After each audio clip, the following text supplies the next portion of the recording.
Мы хотим узнать, вы вообще знаете это понятие? Кто знает, можете поднять руки? Вау. Так вчера же вроде рассказывали. Тогда мы пошли домой. Первое место это работа, первое место все-таки это дом. Хотя мы бы хотели, чтобы работали. Второе место это работа, а третье место это то, что раскрашивает нашу жизнь. У нас есть маленькая короткая история на эту тему.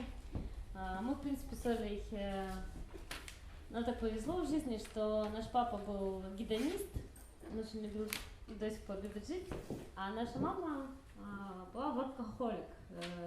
Она трудоголик, человек, который всегда очень-очень много работал. И так случайно все замешалось, что нам супер повезло, и мы с Олей получили ровно 50 на 50%. Она workaholic, я гедонист. Шучу. На самом деле все это замешано у нас. Мы роботы-гедонисты. Да, мы называем. Днем мы работаем, вечером мы отдыхаем. Так вот, история по поводу третьих мест, я хотела сказать, что как-то мы приехали к нашим приятелям в Тоскану, невероятно красивый дом, невероятно красивые пейзажи, он декоратор, тоже все невероятно. И утром мы договариваемся ехать с ним по антикварным рынкам, и вместо этого мы садимся и начинаем работать. Потому что для нас с Олей вот наше второе место, оно везде, по всему миру. Еще ни одно третье место, кроме, пожалуй, может быть, да, спортзала или уж там театра, где тебя 15 или 20 раз сказали, выключи телефон. То есть даже в спа мы не можем не превратить во второе. Даже в спа мы работаем. Пока нам делают процедуры, мы обязательно вот так вот или вот так вот это делаем. Так вот, глядя на все это, наш великий декоратор и великолепный друг воскликнул, Андрей Дмитриев воскликнул. Закрыв ноутбуки. Сундуковы! А жить-то когда? И мы так посмотрели на все это, на птичек, на природу, и поняли, что да, все-таки третье место должно существовать в городе, и этому нужно уделять внимание. Все тренды, которые приходят в нашу жизнь, мы разделяем очень четко на искусственные, мимолетные и естественные. Искусственные тренды – те тренды, которые приходят к нам, девочкам, через журналы Vogue и так далее, к мальчикам через GQ, а к нам, дизайнерам, через все эти ID, Elle-Decor, дизайн плюс интерьер, Instagram, бла-бла-бла, которые заставляют нас каждый год менять не интерьерную часть нашей жизни, да, как говорится, а экстерьерную. То есть мы же не меняемся внутри благодаря этим журналам. Мы не начинаем вроде как читать новые книжки, но мы покупаем новые платья и так далее. Все то же самое в интерьерах. Мы не меняем глобальную функцию, но мы меняем то, что мы надеваем на себя, а именно декор. Мы специально показываем, что мы резко против всех искусственных трендов. Но при этом специально мы поставили все эти картинки из наших интерьеров, чтобы доказать, что, безусловно, мы так же падки на шоколадки, как и все остальные. Что же мы еще изучаем? Мы изучаем естественные тренды, а именно то, как меняется жизнь, почему раньше мы встречались в баре, а теперь в Тиндере, почему раньше нам хотелось сесть и почитать книжку, а теперь мы хотим пойти в парк и пробежаться и так далее. Мы следуем этим естественным трендам, они происходят натурально, они меняются очень медленнее намного, и мы стараемся не только следовать их, но и внимательно изучать. Когда мы разрабатывали новую концепцию для сети Новотель, надо сказать, что эта сеть, это старейшая сеть французской группы Accor. В 60 каком-то году она появилась, и на тот момент она была супер актуальной. Там был телефон в туалете, телевизор в номере. Это был бизнес-отель, там было несколько таких вещей, которых раньше в отелях просто не думали даже.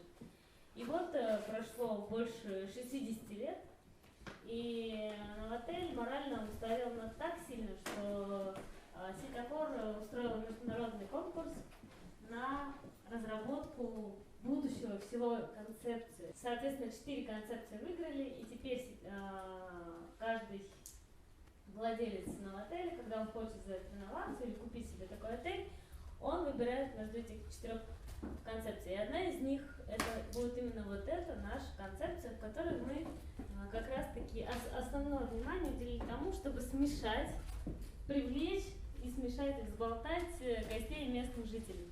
Итак, что мы сделали? Мы сделали local market bar, то есть grab and go, для того, чтобы люди, которые живут на районе, могли утром забежать, схватить кофе, круассанчик, какой-то багет, не знаю, что они там едят, и убежать дальше. Если это позволяет, понятно, мы с удовольствием сделаем кинотеатр прямо в бассейне. У нас есть бар, у нас есть обязательно бар местный, в котором можно испробовать только напитки, которые изготавливаются из местных видов алкоголя, местные коктейли, есть обычные. Обязательная уже зона, понятно, в любом абсолютно отеле сейчас есть коворкинг, да, куда ты можешь прийти и бесплатно работать, и тебя никто не выгонит. То есть и все эти места, что самое важное, они не закрыты, не разделены, это общее логически простроенное пространство, в котором ты сам выбираешь, что тебе делать. Что мы хотим сейчас давать всем своим гостям? Это ощущение какой-то новизны, это новый опыт, это что-то неожиданное, потому что просто уже quality, то есть люди уже не ищут, допустим, супер мягкий матрас, классное затемнение, хорошее закрытие от шума. Хотя иногда этого так не хватает. Этого очень не хватает иногда. Но люди хотят еще и новый экспириенс. Так вот, самое важное, что они хотят не просто новый экспириенс, они хотят почувствовать себя лучше, чем они есть. То есть, когда мы можем дать именно такое ощущение своим гостям, win-win situation, все выиграют. Так вот, мы предложили сделать в каждом лобби лекториум, в который мы приглашаем только местных режиссеров, артистов, художников, писателей, Дизайнеров. на точно такие же бесплатные лекции. И, конечно же, туда у нас приходят как жители мегаполиса, так и, конечно же, турист, который при этом думает, что до этого он приезжал, может быть, 7 раз в этот город, но никогда бы не пошел на лекцию, не послушал, и не познакомился бы с кинематографом, не знаю, Исландии. А тут он приходит с работы, и ему читают лекции про исламское кино, потом показывают, потом обсуждают это все в баре, выигрывают все. Международные браки. Красивые смешанные дети. В баре деньги, бесплатные лекции, но в баре деньги остаются. То есть это переходит к следующей нашей теме, новая искренность, да, это когда мы делаем все для гостей, но при этом зарабатывает заказчик. То есть, когда инвестор думает только про деньги, зарабатывать сейчас в новом мире ему все сложнее. Итак, ну вот просто коротко очень grab and go, да, это то, что вечером становится уже баром с локальными напитками, фуд-бар, где можно делать какие-то мастер-классы, или день рождения, или пить, лекториумы, в котором можно послушать лекцию.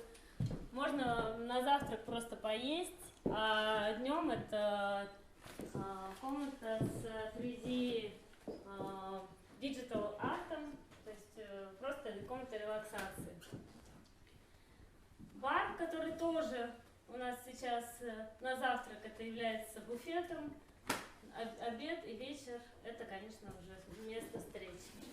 Но и это не все. Мы пошли дальше. Начали думать о том, что как же нам сделать отель еще более третьим местом, ведь нам так всем не хватает третьих мест. И мы придумали, вы все знаете, наверное, что в отелях существует высокий сезон и низкий сезон. И мы предложили на низкий сезон разработать стратегию первого и второго этажа номеров в виде трансформируемых номеров для поп-ап чего угодно. Вот так выглядит номер. Это тот же номер, вот как я уже говорила, да, наши раздвижные полки для хранения гардероба. А вот таким образом мы закрываем кровать. Штаны превращаются. Штаны превращаются в элегантные шорты. Сегодня мы говорим про 8 естественных трендов. Это привлечение местных жителей в отеле, это новая искренность, это новый опыт, артистичность. Вау! I can see! Естественные тренды — это многофункциональность, нестандартная стандартность, местный колорит и рациональность в долгосрочной перспективе. Привлечение местных жителей в отель. Почему это сейчас настолько выгодно, важно и так далее? Ну, во-первых, на пятки глобальных сетей наступают или даже уже наступил Airbnb и откушал половину левой пятки Airbnb, и поэтому почему для отеля так выгодно привлекать местных жителей? Да, когда ты снимаешь прекрасные апартаменты в Airbnb, ты чувствуешь себя частичкой этой местности. Ты чувствуешь себя не туристом, а путешественником. Но тем не менее, тебе не с кем поговорить об этом и не с кем поделиться. То есть все то же самое место, третье место, да, куда ты хочешь прийти для того, чтобы социализироваться, оно как бы не стало до конца третьим. Оно все еще оказалось твоим домом. Ну а для местных чем это важно? Во-первых, у них появляется новое место на районе. Во-вторых, они могут прийти туда и узнать очень много нового про дальние страны. Кто-то, может быть, переехать, кто-то, может быть, Просто начать путешествовать. те мирные тенденции, например, стандарт Hotel в Москве и многие другие делают тусовки типа Хэллоуин, как там называется, нестандартный Хэллоуин или что, и запускают гостей именно локальных. И устраивать театральные действия, то есть все хотят использовать уже даже те места, которые стандартные, не используясь никогда как третье место, всех пытаются сделать их мультифункциональными. Или вот еще один концепт, опять же, как мы работаем с третьим местом в лобби отеля. Это новая сеть Life Hotel, в данном случае это Париж. Что мы придумали?